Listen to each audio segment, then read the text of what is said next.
এই বাংলার মানুষ বিচার করুক। আমরা অনুব্রত মণ্ডল নই। পুলিশকে বলছে তোর বউকে আমার পছন্দ, তোর মাকে আমার পছন্দ, তোর মাকে আমি ভোগ করতে চাই, তোর বউকে আমি ভোগ করতে চাই। এই রাজ্যের পুলিশ মন্ত্রী মমতা বন্দ্যোপাধ্যায় অনুব্রত মণ্ডলের নামে একটা এফআইআর করতে পারলো না, আর এই নপুংসক পুলিশ একটা সুমোটো মামলা পর্যন্ত করতে পারলো না। আর নওশাদ সিদ্দিকী হকের লড়াই লড়ছে, তাকে গ্রেপ্তার করো, তাকে জেলের ভেতর ঢোকাও। আর এই রাজ্যের বিজেপির ৭৭ জন এমএলএ আছে, আপনার শুভেন্দু অধিকারী যখন বলছে মুসলমান নেতাদের এমএলএদেরকে আমি রাস্তায় আছাড় মারবো, যখন হিন্দু মুসলমান রাইট বাঁধানোর ঝামেলা বাঁধানোর পরিকল্পনা করছে, তার নামে গ্রেপ্তার তো দূরের কথা, তার নামে একটা এফআইআর পর্যন্ত করতে পারে না। এই রাজ্যের মুখ্যমন্ত্রীকে বুঝে নিতে হবে, তিনি হিজাব পরার আড়ালে হিন্দু মুসলমানের রাজনীতি করে এই বাংলাকে ভাগ করতে চায়, হিন্দু মুসলমানের রাজনীতি আরএসএস কে জায়গা করে দিতে চায়। এই রাজ্যে শিক্ষা প্রতিষ্ঠান বন্ধ, এই রাজ্যে আরএসএস এর শিক্ষা প্রতিষ্ঠানে ক্যাম্প হচ্ছে। যে ক্যাম্পের সংখ্যা ছিল ২৫০০, সেই ক্যাম্প আজকে ১৪,০০০ ক্যাম্পে পরিণত করেছে। গ্রামে এই হাজার হাজার মানুষ, হাজার হাজার মহিলাকে নিয়ে তিনি সভা করছেন, পারবেন না। কারণ তিনি বুঝে গেছেন যে আমাকে অসৎ উপায় অবলম্বন করতে হবে। কখনো শুনছি ববি হাকিমের মেয়েকে ক্যান্ডিডেট করা হবে, কখনো শুনছি কোনো মানে মুসলিম নেতাকে এখানে প্রার্থী করা হবে, কখনো শুনছি যে আপনার ওরা দ্বিধা বিভক্ত হয়ে গেছে। নওশাদ সিদ্দিকী আমডাঙ্গায় যখন চ্যালেঞ্জ নিয়েছে, আব্বাস সিদ্দিকী যখন আমডাঙ্গায় চ্যালেঞ্জ নিয়েছে যে আমডাঙ্গাকে বোমা মুক্ত করব, তারা পাগলের মতো ছুটে বেড়াচ্ছে যে কাকে ক্যান্ডিডেট করা যায় নওশাদের বিরুদ্ধে, কাকে ক্যান্ডিডেট করা যায় আব্বাস সিদ্দিকীর বিরুদ্ধে। কারণ বোমাগুলির রাজনীতি 2026-এ আব্বাস সিদ্দিকী, নওশাদ সিদ্দিকী আমডাঙ্গার বুকে করতে। আমি তো অবাক হয়ে গেলাম যে আজকে এই কুচিয়েপাড়ার মানুষ এত ভয় সন্ত্রাসের মধ্যে ছিল, বোমা, গুলি, পিস্তল এবং তৃণমূলের দাদাগিরি, চোখরাঙানির মধ্যে ছিল। আজকে বাঁধ ভাঙা, কিন্তু আমি কত সবার জায়গায় জনসভা দেখতে পাচ্ছি। যে এখন বর্তমানে আমি চ্যালেঞ্জ দিয়ে বলছি, আমডাঙ্গার বিধায়ক যদি এইরকম মিটিং আর একটা করে দেখাতে পারেন, তাহলে আমরা মিটিং করাই বন্ধ করি। চেয়ারম্যান ভাঙড়ের বিধায়ক বুঝেছেন যে এই বাংলা থেকে যদি সন্ত্রাসকে নির্মূল করতে হয়, বোমাগুলিকে নির্মূল করতে হয়, তাহলে শিক্ষার আলো জ্বালাতে হবে।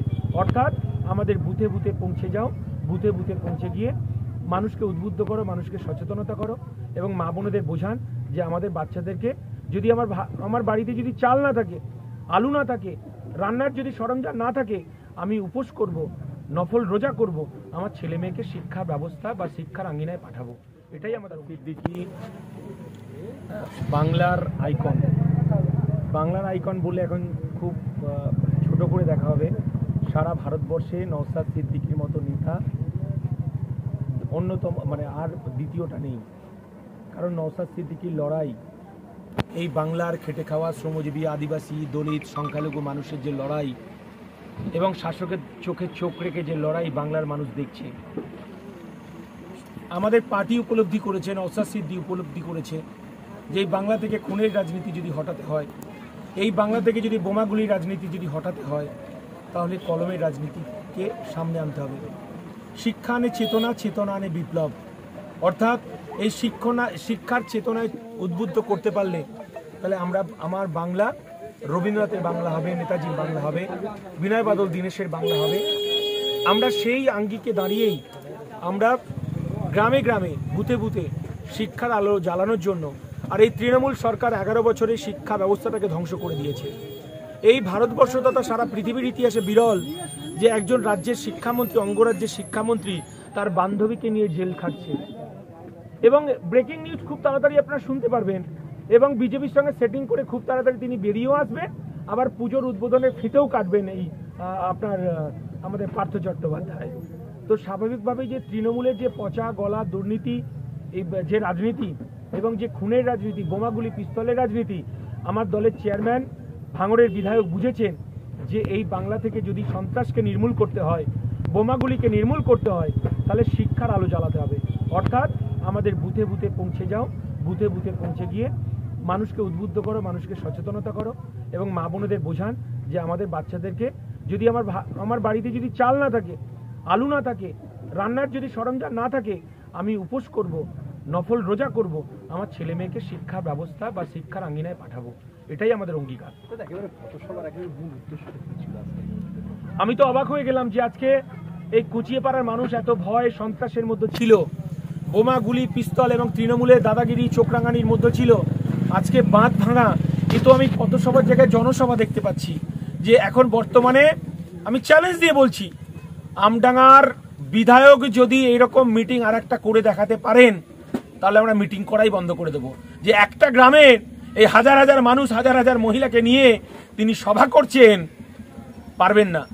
কারণ তিনি বুঝে গেছেন যে আমাকে অসৎ উপায় অবলম্বন করতে হবে। কখনো শুনছি ববি হাকিমের মেয়েকে ক্যান্ডিডেট করা হবে, কখনো শুনছি কোনো মানে মুসলিম নেতাকে এখানে প্রার্থী করা হবে, কখনো শুনছি যে আপনার ওরা দ্বিধা বিভক্ত হয়ে গেছে।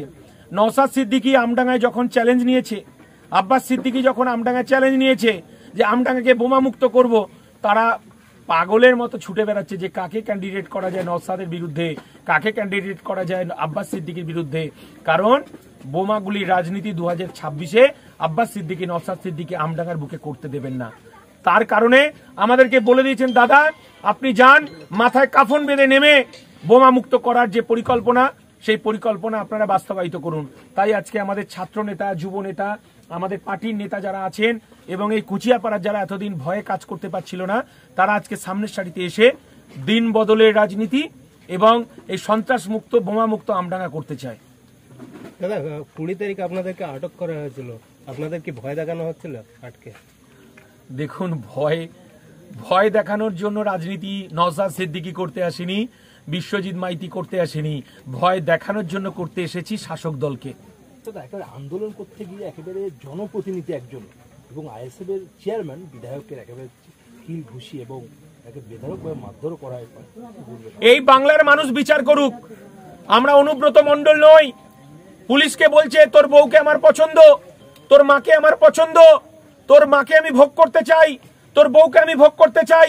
এই রাজ্যের পুলিশ মন্ত্রী মমতা বন্দ্যোপাধ্যায় অনুব্রত মণ্ডলের নামে একটা এফআইআর করতে পারলো না, আর এই নপুংসক পুলিশ একটা সুমোটো মামলা পর্যন্ত করতে পারলো না। আর নওশাদ সিদ্দিকী হকের লড়াই লড়ছে, তাকে গ্রেপ্তার করো, তাকে জেলের ভেতর ঢোকাও।